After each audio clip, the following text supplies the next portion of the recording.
Travail pour les entreprises locales, ça c'est vraiment tout gagnant pour le département de la Vienne.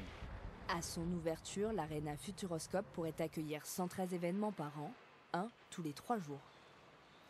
Encore un nouveau record pour le château de la Motte-Chandonnier dans la Vienne. Il a été sauvé grâce à un achat collectif. Près de 25 000 personnes à travers le monde en sont devenues actionnaires.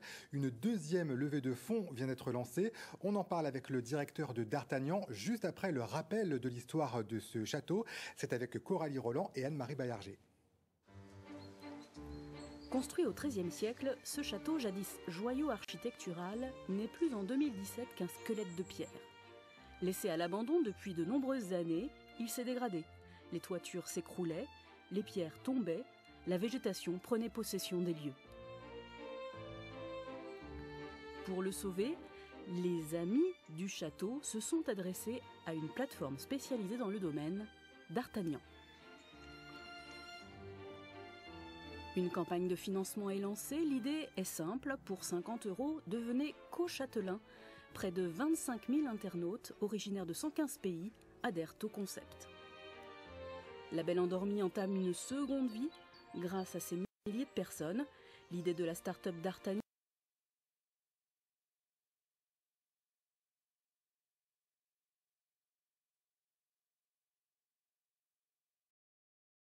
ne pas reconstruire mais préserver et consolider la ruine.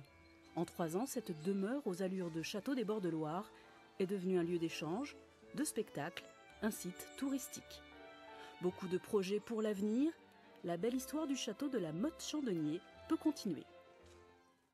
Et cette histoire continue avec Romain Delhomme. Bonsoir, vous êtes le directeur de D'Artagnan, c'est la plateforme internet qui pilote le projet.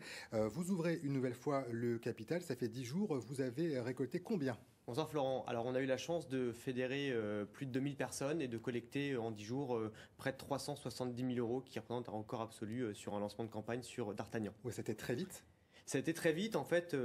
La Motte-Chandonnier fait rêver, le concept de l'achat collectif fait rêver, de permettre à des femmes et des hommes du monde entier de devenir actionnaires et co-châtelains ou co-châtelaines d'un château français féerique. En plus, dans cette période assez compliquée, faire un peu rêver les gens, voilà, ça fait du bien et c'est pour ça que ça fonctionne. Et pourquoi rouvrir déjà le capital ? Ça fait 2 ans qu'on gère le château de la Motte-Chandonnier. On a eu la chance depuis 2018 d'accueillir près de 40 000 visiteurs. Il y a une immense attente de la part, bien sûr, de notre communauté que je salue, que je remercie aussi pour son soutien du département. Et on a envie d'accélérer, de se dire que finalement, si on permet à ceux qui ont raté le coche en 2018 eh bien de rejoindre la grande famille de la Motte-Chandonnier, ils sont les bienvenus. Et grâce à cette nouvelle augmentation de capital, on pourra investir dans le projet de développement. Et pourquoi justement ? Quels sont les chantiers prioritaires ? Toujours sauver le château, puisqu'on a déjà injecté plus de 800 000 € dans le projet de restauration en fonds propres, ce qui est quand même pas rien pour une petite entreprise comme la nôtre. Continuer à développer l'économie locale, on en parlait dans le sujet d'avant et c'est aussi très important pour nous. On travaille essentiellement avec des entreprises du département de la Vienne et des départements limitrophes aussi pour restaurer le château, et aussi de proposer à nos visiteurs des nouvelles expériences de visite autour de l'événementiel et des futures solutions d'hébergement. Alors comme la dernière fois, ça se présente en forme de box cadeau pour Noël évidemment. Pour devenir co-châtelain ou co-châtelaine, c'est 79 € la part, ce qui donne droit à une voix, c'est ça ?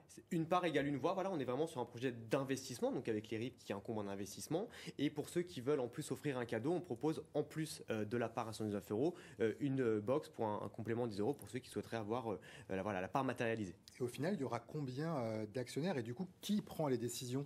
Alors, le nombre d'actionnaires, je n'en sais pas encore, j'espère le plus possible, parce qu'en fait, plus on sera nombreux, plus l'aventure pourra avancer rapidement. Ça sera autant de touristes, d'ambassadeurs du projet à travers le monde qui pourront porter les couleurs de la Motte-Chandonnier. Et les décisions, elles sont prises, bien sûr, par la direction générale du château, à savoir mes associés, moi, chez D'Artagnan, qui pilotons au jour le jour le projet, plus tous mes collaborateurs à Paris, les quelques 10 personnes qui travaillent au quotidien au projet. Et on a aussi l'Assemblée générale, pendant laquelle on interroge nos actionnaires pour savoir s'ils sont contents ou non du travail qu'on fait. On a fait d'ailleurs notre seconde assemblée générale il y a quelques jours. On a fait passer 9 résolutions et elles ont toutes été approuvées entre 85 et 99% des voix favorables, ce qui veut dire qu'on n'est peut-être pas si mauvais que ça dans la gestion du château. Voilà. Merci beaucoup Romain Delhomme, directeur de D'Artagnan, qui ouvre à nouveau le capital du château de la Motte-Chandonnier.